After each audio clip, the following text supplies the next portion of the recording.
Selamat pagi, perkenalkan nama saya Jevita Citningmapada dengan NIM 22100-290 dari kelas 2B Akuntansi kelompok 3 untuk melengkapi ujian tengah semester mata kuliah Etika dan Keterampilan Profesi Akuntan. Saya akan menjelaskan mengenai kasus manipulasi laporan keuangan pada PT Kereta Api Indonesia. Manipulasi laporan keuangan PT Kereta Api Indonesia. Profil singkat mengenai perusahaan. PT Kereta Api Indonesia adalah badan usaha milik negara yang menyediakan, mengatur, dan mengurus jasa angkutan kereta api di Indonesia.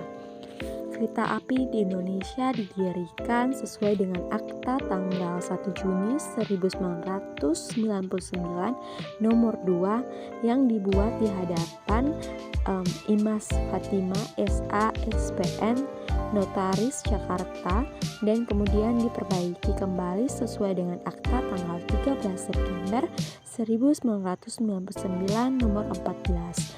Akta pendirian tersebut telah mendapat pengesahan dari Menteri Kehakiman Republik Indonesia melalui surat keputusan tanggal 1 Oktober 1999. PT Kereta Api Indonesia merupakan salah satu BUMN yang menyelenggarakan jasa angkutan kereta api. Jadi selama PT Kereta Api Indonesia beroperasi tidak ada masalah ataupun kendala baik internal maupun eksternal. Namun pada tahun 2005 PT Kereta Api Indonesia terjerat kasus yakni dengan kecurangan pada laporan keuangan. Pada laporan keuangan tahun 2005 tersebut PT Kereta Api Indonesia menyajikan keuntungan sebesar 6,9 miliar. Padahal sebenarnya PT Kereta Api Indonesia mengalami rugi sebesar 63 miliar. Nah, kasus ini bermula ketika pembukuan yang tidak sesuai dengan kenyataan yang terjadi dan menyebabkan informasi data yang menyesatkan. Dan laporan keuangan tersebut diaudit oleh KAPS Manam. Hal tahun-tahun sebelumnya, sekitar tahun 2003 dan 2004, dilakukan oleh BPK. Dan yang menjadi permasalahannya lagi adalah pihak auditor menyatakan bahwa laporan tersebut wajar tanpa pengecualian, yang artinya bahwa auditor meyakini opini tersebut berdasarkan bukti-bukti audit yang dikumpulkan. Nah, perusahaan dianggap telah menyelenggarakan prinsip akuntansi yang berlaku umum dengan baik, atau dengan kata lain, bahwa tidak ada penyimpangan pada laporan keuangan tersebut. Hasil audit tersebut kemudian diserahkan direksi PT Kereta Api Indonesia untuk disetujui sebelum disampaikan dalam rapat umum pemegang saham. Dan komisaris PT Kereta Api yaitu Hekins Manau menolak menyetujui laporan keuangan PT Kereta Api Indonesia tahun 2005 yang telah diaudit oleh akuntan publik. Setelah hasil audit diteliti dengan seksama, terdapat beberapa kejanggalan. Seperti yang pertama, PT Kereta Api Indonesia memasukkan pendapatan pada laporan keuangan pada tahun 2005, namun pada kenyataannya pajak pihak ketiga selama 3 tahun tidak pernah ditagih. Selain itu juga terdapat penurunan nilai persediaan suku cadang dan perlengkapan sebesar 24 miliar yang belum dibebankan. Adapun bantuan pemerintah yang belum ditentukan statusnya dengan modal total sebesar 674,5 miliar dan penyertaan modal negara sebesar 70 miliar tetapi disajikan dalam neraca sebagai hutang pada akhir tahun 2005. Dan yang terakhir yakni terdapat kejanggalan bahwa manajemen PT Kereta Api Indonesia tidak melakukan pencadangan kerugian terhadap kemungkinan tidak tertagihnya kewajiban pajak yang seharusnya telah dibebankan kepada pelanggan. Jadi kasus PT Kereta Api Indonesia ini terjadi karena PT Kereta Api Indonesia sendiri tidak memiliki tata kelolaan yang baik, sehingga memudahkan auditor untuk berbuat curang dengan memanipulasikan laporan keuangan tersebut. Selain itu juga kurangnya auditor yang handal dalam membuat laporan keuangan yang seharusnya dilakukan oleh BPK malah dilakukan oleh KAPS Manam. Nah, akibat dari kasus ini banyak pihak yang dirugikan, seperti investor karena memperoleh informasi yang menyesatkan. Selain itu juga pemerintah dirugikan karena manipulasi laporan keuangan tersebut membuat pajak yang diterima pemerintah lebih kecil. Dan yang tentunya tindakan yang dilakukan oleh KAPS Manam sangat melanggar prinsip etika yang dimiliki oleh auditor. Seperti yang pertama, KAPS Manam tidak bertanggung jawab. Jadi dalam kasus ini akuntan internal PT Kereta Api Indonesia kurang bertanggung jawab karena tidak menelusuri kekeliruan dalam pencatatan dan memperbaiki kesalahan tersebut, sehingga laporan keuangan yang dilaporkan merupakan keadaan dari posisi keuangan perusahaan yang tidak sebenarnya. Prinsip etika kedua yang dilanggar oleh KAPS Manam yaitu kepentingan publik. Jadi dalam kasus ini KAPS Manam diduga tidak bekerja demi kepentingan publik karena diduga sengaja memanipulasikan laporan keuangan sehingga PT Kereta Api Indonesia yang seharusnya mengalami kerugian, namun karena manipulasi tersebut PT Kereta Api Indonesia terlihat mengalami keuntungan. Hal ini tentu saja sangat berbahaya, termaksud bagi PT Kereta Api itu sendiri, karena apabila kerugian tersebut semakin besar namun tidak dilaporkan, maka PT Kereta Api Indonesia bisa tidak sanggup menanggulangi kerugian tersebut.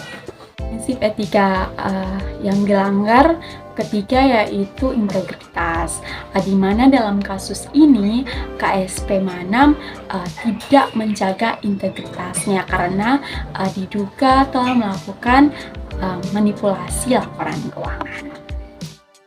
Prinsip etika yang keempat yang dilanggar oleh KSP Manam yaitu objektivitas. Jadi dalam kasus ini KSP Manam diduga tidak objektivitas karena memanipulasikan laporan keuangan sehingga hanya menguntungkan pihak-pihak tertentu yang berada di PT Kereta Api Indonesia. Prinsip etika yang kelima yang dilanggar oleh KSP Manam yaitu kompetensi dan kehati-hatian profesional. Dalam kasus ini KSP Manam tidak melaksanakan kehati-hatian profesional sehingga terjadi kesalahan pencatatan yang mengakibatkan PT Kereta Api Indonesia yang seharusnya menderita kerugian namun dalam laporan keuangan mengalami keuntungan.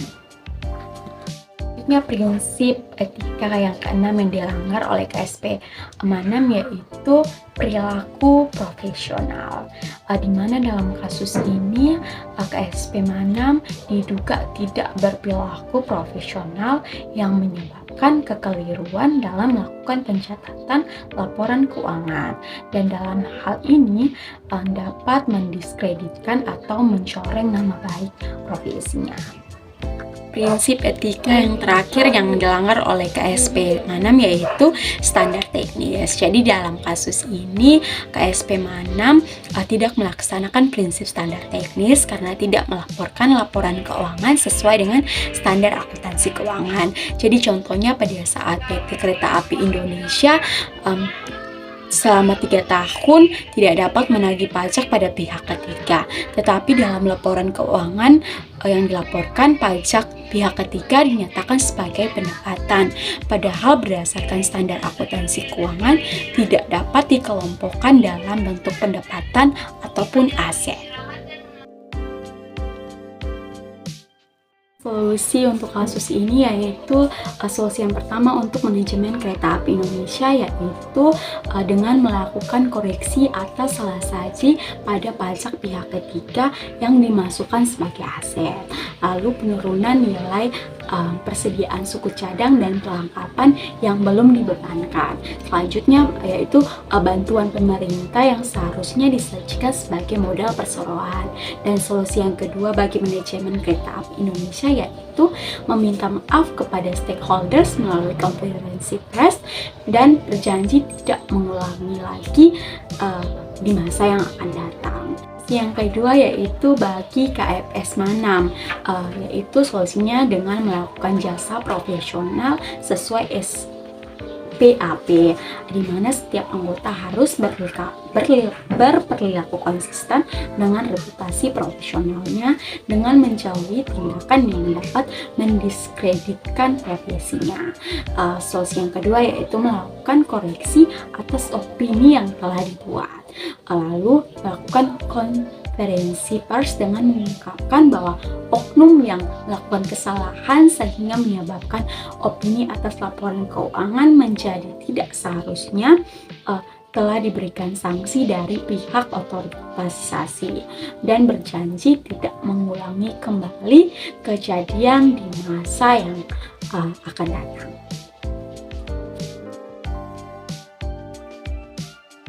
Jadi kesimpulan yang bisa saya ambil dari kasus manipulasi laporan keuangan PT Kereta Api Indonesia yaitu ketika kita sebagai akuntan kita harus menerapkan prinsip etika dalam melaporkan laporan keuangan agar sesuai dengan standar akuntansi keuangan. Prinsip etika yang harus diterapkan oleh akuntan yaitu yang pertama harus bertanggung jawab, yang kedua harus bekerja untuk kepentingan publik, yang ketiga harus berintegritas, yang keempat harus objektivitas, yang kelima harus berkompetensi dan kehati-hatian profesional, yang keenam itu berperilaku profesional, dan yang ketujuh harus berstandar teknis. Sekian penjelasan saya mengenai kasus manipulasi laporan keuangan PT Kereta Api. Jika dalam penyampaian saya memiliki kesalahan dalam pengucapan, saya mohon maaf. Sekian dan terima kasih.